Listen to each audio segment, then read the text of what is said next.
తాత్కాలికంగా తప్పించుకోవడం కోసం, ప్రజల దృష్టిని మళ్లించడం కోసం ఆ మెడికల్ కాలేజీల్లో మీరు చేసే అన్యాయాల కృత్యాలు, ప్రైవేటుకి అప్పనంగా కట్టిపెట్టే ప్రయత్నాలు ఆల్రెడీ మీ చరిత్ర, మీకు రాబోయే మీ భవిష్యత్తు ప్రజలకు అర్థమైపోయింది.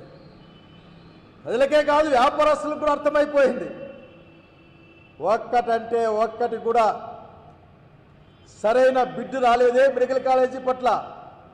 రాబోయే ప్రభుత్వం జగన్మోహన్ రెడ్డి గారి ప్రభుత్వమని, ప్రజాప్రభుత్వమని, ప్రజల ఆస్తుల్ని కాపాడడం కోసం జగన్ రెడ్డి గారు గట్టిగా నిలబడి చెప్పిన మాట చేస్తారని నమ్మకం ఉంది కాబట్టి ఒక్కరు రాలేదు అక్కడికి. ఆఖరి దానికి మీరు చాలా కథలు చెప్తూ ఉంటారు. చివరికి ఎంత దిగజారిపోయారంటే ఆ లాభ నష్టాల్లో నష్టం వస్తే నష్టం కూడా కట్టేస్తా అంట.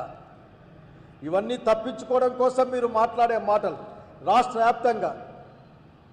చివరికి కదిరి దగ్గర ఒక జనసేన కార్యకర్త ఏదో అకృత్యానికి పాల్పడితే దాన్ని కూడా